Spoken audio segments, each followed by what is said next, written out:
আমার কাছে ওই বুবলি বা ওই আবার পার্সোনাল লাস্ট ইস্যু কিছুদিন পর মনে হয়েছে যে ধৈর্যের একটা সীমা আছে। আসলে আমি চুপ থাকি, সবাই চাণক্য নীতিতে একটা কথা আছে, জঙ্গলে নাকি সোজা গাছটাকেই সবচেয়ে আগে কাটা হয়। আগে কথা বলা হতো যে বোবার কোনো শত্রু নেই, এখন দেখা যায় বোবারই হচ্ছে সবচাইতে বেশি শত্রু, বিকজ বোবা কথা বলতে পারে না। বোবাকে চর দিলেও সে কথা বলতে পারে না যে আমাকে চর মেরেছে, বোবাকে লাথি দিলেও বলতে পারে না সে লাথি খেয়েছে।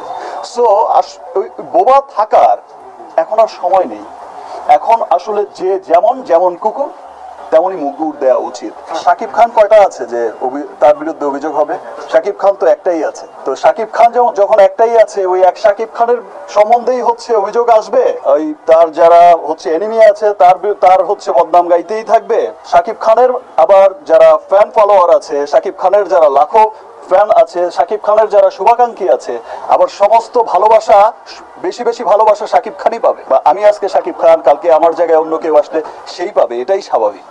আমি জানি না কেন, আমি আমার সাধ্যমতো চেষ্টা করি তাদেরকে আমার জায়গা থেকে সহযোগিতা করার। বাকিটা তো তাদের ভালো লাগা। যারাই আমার প্রশংসা করে সবার কাছেই, সবার প্রতি আমার ভালোবাসা, আমাকে এত ভালোবাসা দেওয়ার জন্য।